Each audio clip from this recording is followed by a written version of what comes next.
रणदीप सिंह सुरजेवाला को सुन रहे थे आप। रणदीप सिंह सुरजेवाला ने कई बड़ी बात बोली। उन्होंने कहा कि सचिन पायलट को एसओजी का खत मिलने पर पार्टी की ओर से किसी की छवि खराब नहीं की गई है, ये रणदीप सिंह सुरजेवाला ने कहा। आलाकमान ने 72 घंटे में सचिन पायलट से कई बार बात की। आलाकमान ने कहा कोई भी विवाद हो सबसे पहले पार्टी के पटल पर रखा जाए और उसका तब जाकर के निदान किया जाएगा, ये रणदीप सिंह सुरजेवाला का कहना था। और इसके अलावा परिवार का कोई मेंबर अगर नाराज होता है तो परिवार को नुकसान नहीं पहुंचाता बल्कि अपने बड़ों के साथ बैठ करके बात करता है। रणदीप सिंह सुरजेवाला का यह भी कहना था कि पार्टी ने गहन मंथन किया है, सचिन पायलट ने लगातार चर्चा की है, सभी विधायकों से मंथन हुआ है। एमएलए से अपील करते हैं कि सभी जनता की सेवा के लिए हैं, जनता के हित के लिए एकजुट होना बहुत जरूरी है। और साथ ही रणदीप सिंह सुरजेवाला ने भारतीय जनता पार्टी के ऊपर आरोप यह लगाया कि साम दाम दंडभेद किसी भी तरह का इस्तेमाल अपने फ्रंटल ऑर्गेनाइजेशन की तरफ से किया जा रहा है। अभी तो इनकम टैक्स की बात हो रही है, थोड़ी देर के बाद देखिएगा सीबीआई छापेमारी और एनफोर्समेंट डायरेक्टरेट का भी नाम सामने आएगा। लेकिन पायलट ने कहीं भी एमएलए के समर्थन का दावा नहीं किया, यह रणदीप सिंह सुरजेवाला ने कहा। मोदी सरकार ने आईटी की छापेमारी कराई, यह भी उनका कहना था। ईडी भी दोपहर तक राजस्थान पहुंच जाएगी।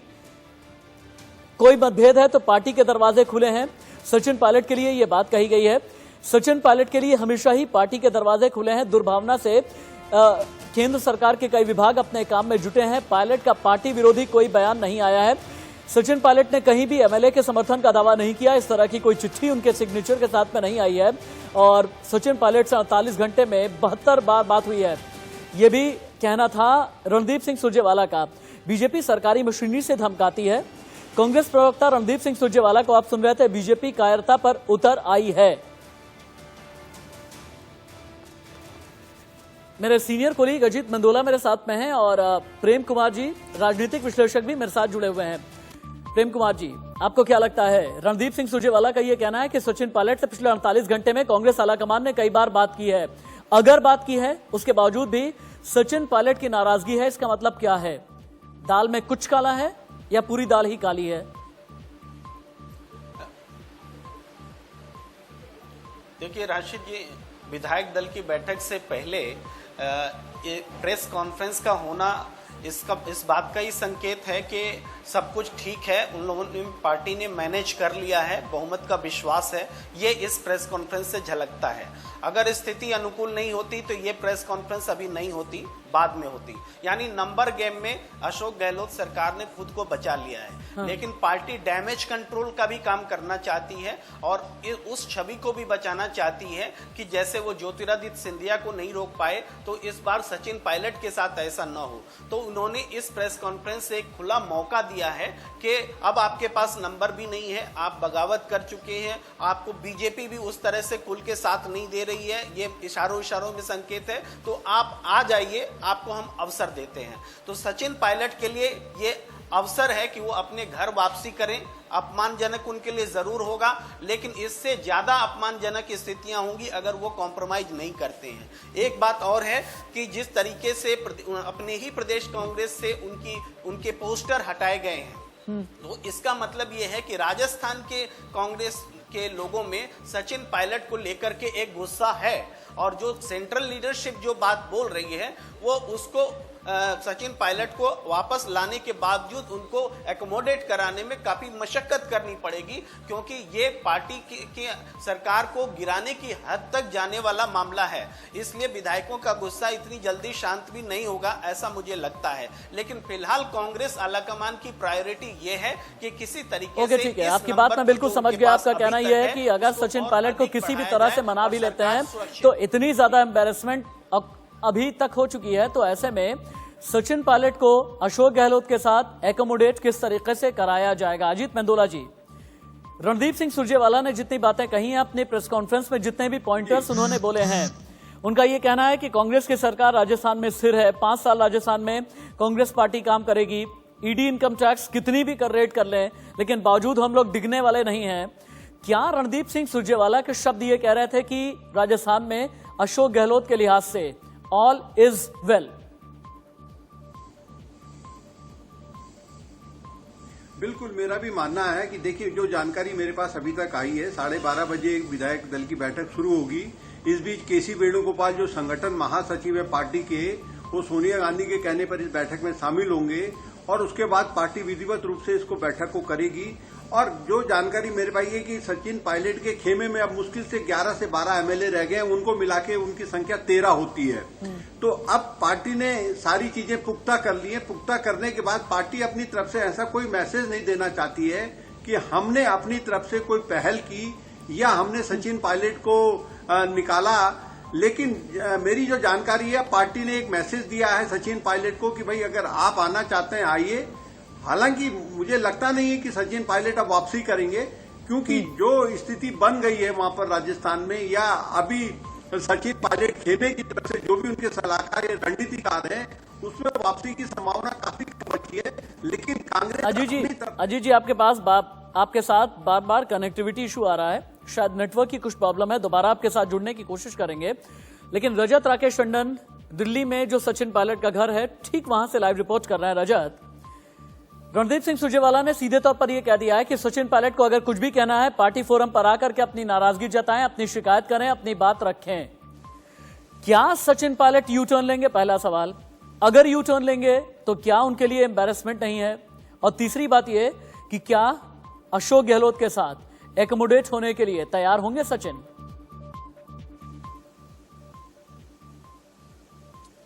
देखिए, मुझे राशिद लगता है कि सबसे बड़ी बात यह होगी कि क्या अशोक गहलोत सचिन पायलट को अब एकोमोडेट करेंगे। अशोक गहलोत का यह कहना है कि सरकार डिस्टेबलाइज करने की कोशिश करी गई, विधायकों की खरीद फरोख्त हुई और सचिन पायलट का उसमें बड़ा हाथ था। तो क्या अशोक गहलोत सचिन पायलट के साथ काम करेंगे? पहला सवाल यह है। सचिन पायलट जिस राह पे आगे निकल गए, उन्होंने कहा मुझे मंजूर नहीं है, मुझे हैरेस किया गया है और एनफ इज एनफ, ये शब्द उन्होंने बोला। तो क्या सचिन इस दौर में अब वापस जाएंगे? जब पीसीसी से उनकी पोस्टर्स हटाए गए, पोस्टर्स फाड़े गए हैं, तो क्या सचिन पायलट वापस वहां पर जाएंगे? और जाएंगे तो काम करेंगे कैसे? जब पहले ही रिश्ते खराब थे, तो इस पूरे इंसिडेंट्स के बाद अब सचिन पायलट वहां काम कैसे करेंगे? विधायकों की जहां तक बात है, जो नंबर्स है वो नंबर्स अशोक गहलोत के पक्ष में फिलहाल दिखाई पड़ रहे हैं, इसीलिए सचिन पायलट कमजोर पड़े हैं। अगर वहां पर 70-75 विधायक पहुंचे होते और 30 विधायक एब्सेंट होते, तो आज सचिन पायलट अपर एज में होते। सचिन पायलट जो करना चाहते थे शायद नहीं कर पाए, जितने विधायकों का समर्थन चाहिए था नहीं मिल पाया। और अभी तक सचिन पायलट अभी है कहां? सचिन पायलट अभी कहां पर हैं? क्योंकि रणदीप सिंह सुरजेवाला ने यह कह दिया है कि 2 बजे तक सचिन पायलट अपना जवाब दें, यानी 2 घंटे का वक्त है उनके पास। अगर किसी भी तरह का जवाब देते हैं या प्रेस कॉन्फ्रेंस करते हैं या किसी भी तरह की चिट्ठी उनकी तरफ से सार्वजनिक की जाती है कहां सचिन? है कहां अभी? देखिए राशिद, मेरी जो जानकारी है, जो विधायक सचिन पायलट के साथ हैं वो गुरुग्राम में है और सचिन पायलट भी गुरुग्राम में ही मौजूद हैं, वहीं पर रणनीति बना रहे हैं। अब वो वहां से जयपुर जाएंगे, दिल्ली आएंगे, स्टेटमेंट जारी करेंगे, पार्टी छोड़ेंगे या इंतजार करेंगे कि वो जवाब ना दे और पार्टी उनको निष्कासित करे, जिसमें वो सिंपैथी वेव लेकर आगे बढ़े। ठीक है, रजत राकेश टंडन ने जो अभी जानकारी दी है, इसे तुरंत ही ब्रेक किया जाए। रजत ने जो जानकारी दी है इसे ब्रेक किया जाए। रजत की जानकारी के मुताबिक सचिन पायलट अभी गुरुग्राम में है, जो भी उनके साथ में उनका सपोर्टर जो विधायक है उनके साथ गुरुग्राम के किसी होटल में अभी सचिन पायलट हैं और सचिन पायलट ये चाहेंगे कि उन्हें कांग्रेस निष्कासित करे, बनिस्बत इसके कि वो कांग्रेस को छोड़ें, ताकि किसी भी तरह की अगर सिंपैथी की लहर होती है तो वो उनके साथ में रहे। लेकिन दिनेश डांगी हमें बताएंगे जयपुर में क्या चल रहा है। रजत, आप लगातार टीवी स्क्रीन पर बने रहे। दिनेश डांगी आपके पास आते हुए, अभी तक कितनी जगह पर आयकर विभाग की छापेमारी हुई है? विधायक दल की बैठक को लेकर के आपके पास जानकारी क्या है? और अभी तक मुख्यमंत्री आवास पर कांग्रेस के कितने विधायक पहुंचे हैं? जी बिल्कुल, यहाँ सबकी नजरें इसी पर टिकी हुई है कि यहाँ पर कितने विधायक पहुंच चुके हैं, उनकी तादाद कितनी है, क्योंकि सारा खेल अब आंकड़ों पर आ टिका है। तो जो आंकड़न यहाँ सामने आ रहे हैं, हमारे विश्वस्त सूत्रों के मुताबिक 100 के आसपास ये आंकड़ा पहुंच चुका है, यानी करीब 100 से 2-3 कम या 100 से 1-2 ऊपर, यानी आप मान सकते हो कि 95 से लेकर 102 के बीच में यहाँ पर दावा किया जा रहा है विधायक पहुंच चुके हैं। जो मुख्यमंत्री के एकदम करीबी जानकार, जो निकटतम के लोग हैं और इंटेलिजेंस, सचिन डांगी आप रुकें, सचिन डांगी आप रुकें, क्योंकि इस वक्त देश ये जानना चाहता है, दिनेश डांगी माफ कीजिएगा, दिनेश डांगी आप रुकें, क्योंकि देश ये जानना चाहता है कि सचिन पायलट अभी कहां है। पूरी स्क्रीन पर ब्रेकिंग को लेकर के आए, क्योंकि सचिन पायलट के गुरुग्राम में होने की खबर है। पार्टी नहीं छोड़ेंगे सचिन पायलट, ये भी खबर अभी आ रही है। अभी तक जयपुर से बाहर हैं सचिन पायलट और सचिन पायलट के गुरुग्राम में होने की खबर है। दिनेश, अपनी बात पूरी करें आप। जी बिल्कुल, सचिन पायलट के करीबी लोगों से हमारी बाकायदा बातचीत हुई है। उन्होंने उनको फोन पर दावा किया है कि मेरे पास इतने विधायक है और गहलोत कांग्रेस सरकार के पास दावा नहीं है। उनके करीबियों ने दावा किया और उन्होंने बाकायदा कहा है कि वो गुरुग्राम के एक होटल में मैं इससे पहले कि देख लूं दिनेश डांगी, मैं इससे पहले कि देख लूं एक क्विक अपडेट मुझे दीजिए दिनेश डांगी, एक क्विक अपडेट, सिर्फ एक सेंटेंस में जवाब चाहूंगा। कितने कांग्रेस के विधायक दल की बैठक में आए हैं? सचिन पायलट के साथ कितने विधायक हैं? अभी तक का अपडेट क्या है?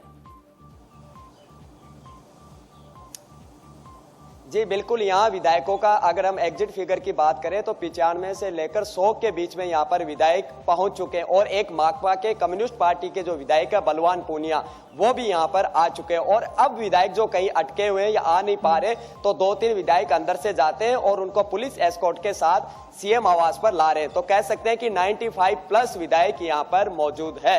122 विधायकों का जो दावा किया गया था और रात को 106 विधायक, माफ कीजिए 106 विधायकों का लिखित में समर्थन किया गया था। वो आंकड़ा शायद थोड़ी देर में पूरा हो जाएगा। अविनाश पांडे ने रात में ये कह दिया था कि हमारे पास 106 से 109 विधायक हैं, किसी भी तरह से सरकार को खतरा नहीं है। मेरे सहयोगी दिनेश डांगी ये बताते हुए कि 95 प्लस यानी 95 से 100 के बीच विधायक पहुंचे हैं विधायक दल की बैठक के लिए। इसका मतलब क्या ये माना जाए कि सचिन पायलट के साथ में महज 5 से 10 विधायक ही हैं? ये माजरा क्या है? सचिन पायलट गुरुग्राम में क्या कर रहे हैं? सचिन पायलट से कौन मिलने के लिए आज आया? सचिन पायलट ने आज किस किस से बात की? ये सारी इनसाइड स्टोरी एक छोटे से ब्रेक के इस वक्त की जो ब्रेकिंग न्यूज मैं आपको देने जा रहा हूं, इसका मतलब यह है कि अशोक गहलोत की सरकार बच गई। ये समझें आप, अशोक गहलोत के घर पर करीब 100 विधायक पहुंचे हैं। इसका मतलब यह है कि पायलट समर्थक 5 विधायक भी पहुंच गए हैं। बहुमत के लिए सिर्फ 107 विधायक चाहिए। 106 विधायक लिखित में दे चुके हैं समर्थन और ऐसे में फिर करीब 100 विधायक सीएम अशोक गहलोत के घर पहुंच गए हैं। अभी की बड़ी खबर है, इस वक्त की सबसे बड़ी स्टोरी, अशोक गहलोत के घर करीब 100 विधायक पहुंच गए हैं। प्रेम कुमार जी, क्या ये माना जाए कि अशोक गहलोत ने सरकार बचा ली?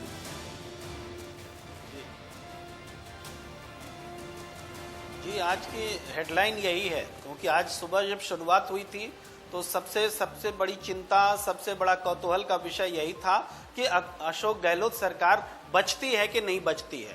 और वो अब के समय में ये साफ लग रहा है कि अशोक गहलोत सरकार बच गई है। अब उसके बाद इसके 2 मायने हैं। एक तो भारतीय जनता पार्टी के एंड से देखा जाए कि उनकी ओर से जो कोशिश या साजिश की गई वो फेल हो गई है, और दूसरा ये है कि सचिन पायलट के एंड से देखा जाए कि उन्होंने जो एक प्रेशर बनाया था, उन्होंने जो अपने प्रदेश की राजनीति को अलग तरीके से डिफाइन करने की कोशिश की थी, वो भी विफल हो गई है। तो ये 2 परिस्थितियां हैं। आगे अगर हम राजनीतिक रूप से सोचें तो सचिन पायलट को अब अशोक गहलोत के सामने बहुत लोअर एज पर रहना होगा। अशोक गहलोत जो है भारी पड़ेंगे अगर वो कांग्रेस में रहते भी हैं।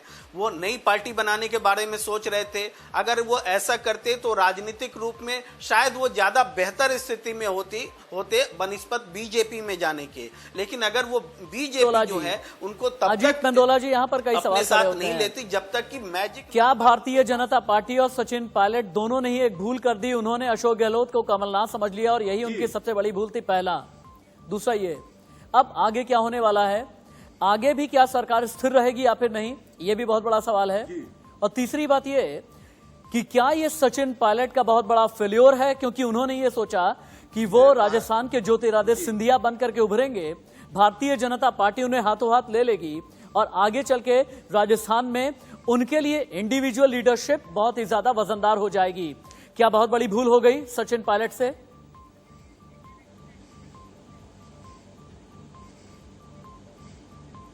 नहीं, सचिन पायलट से नहीं, बीजेपी से भी भूल हो गई है। मैं इसको बीजेपी को इसलिए जोड़ रहा हूं क्योंकि पूरे घटनाक्रम के पीछे सचिन पायलट एक अकेले व्यक्ति नहीं है। पूरा एक बीजेपी का जो, मैं तो अब इसको कहूंगा कि राष्ट्रीय नेतृत्व भी उनकी मदद कर रहा था, और उसी के चलते ये पूरा घटनाक्रम जो है हुआ है। सचिन, जो जानकारी मेरे पास आ रही है, सचिन पायलट के पास 13 विधायक हैं। अब कुल 13 विधायक हैं। उन 13 विधायक, उनके समेत 13 विधायक हैं। इसलिए आज 2:30 बजे रात को जो कांग्रेस ने प्रेस कॉन्फ्रेंस करी थी, उसमें 109 विधायकों का दावा करा था कि 109 विधायक उनके पास हैं। तो अगर वो गणित अगर आप जोड़ेंगे तो 122 बैठता है। तो उस हिसाब से 109 कांग्रेस ने अपने पास सुरक्षित रख लिए हैं। बहुमत के लिए वहां पे 101 का आंकड़ा चाहिए, तो बहुमत मैं से काम करता हूं, 6 यहाँ रुक जाता हूं छोटे से ब्रेक के लिए। ज्यादा लेकिन ये बड़ी खबर है, अजीत मेंदोला जी ने जो खबर दी है वो ये, सचिन पायलट के साथ 13 विधायक हैं, 109 कांग्रेस के साथ में है। इस खबर को ब्रेक किया जाए, एक छोटे से ब्रेक के लिए यहां पर हम रुक रहे हैं। लेकिन अभी की बड़ी खबर यह है कि मान करके ये चला जाए कि राजस्थान में अशोक गहलोत की सरकार बच गई है। अशोक गहलोत के साथ कमलनाथ जैसा कांड करने की कोशिश बीजेपी की तरफ से, सचिन पायलट की तरफ से थी, जो नहीं हो पाया। एक ब्रेक।